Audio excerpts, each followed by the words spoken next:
Alors le jour de notre départ avec Pongo et Choupinette, on est parti à plus de 2 heures de route de notre point de départ, le Morbihan. Donc on s'est dirigé vers le sud de Nantes.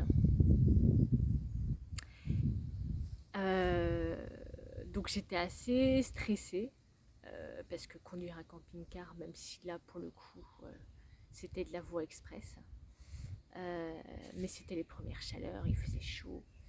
Et puis, euh, et puis je ne sais pas si tu connais le pont de Saint-Nazaire. Une horreur. Une horreur. Non, mais un pont interminable qui te met bien en hauteur. En plus, quand tu es en camping-car, bah forcément, tu es surélevé. J'avais les mains moites. J'étais en train de faire une crise de panique en, plein, en pleine route. Sauf qu'en fait, j'avais pas le choix, je devais continuer.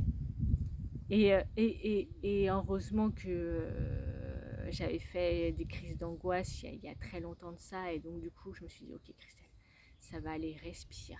Et quand je regardais mon téléphone, je voyais qu'en dessous, il y avait de l'eau. Donc, et si tu vois pas de quel pont je parle, clairement, regarde sur Internet. Alors, ça fera pas la même impression, mais, mais le flip total, quoi.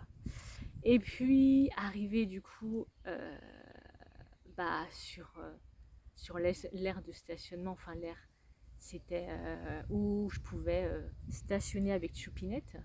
Je me suis aperçue que mon chien avait vomi sur son plaid, le pauvre loup, et que du coup son vomi avait traversé, pas jusqu'au matelas heureusement, parce que il y a une housse de protection. Et donc je me suis dit, génial. Donc voilà, je commence la van life en faisant de la lessive avec mon seau et de l'eau, quoi. Et c'est pas quelque chose qui part en plus assez facilement, quoi. Donc voilà, première petite expérience de la van life, ça commençait bien. Et, et moi qui pensais aller me promener direct ou autre, et bah non, c'était raté.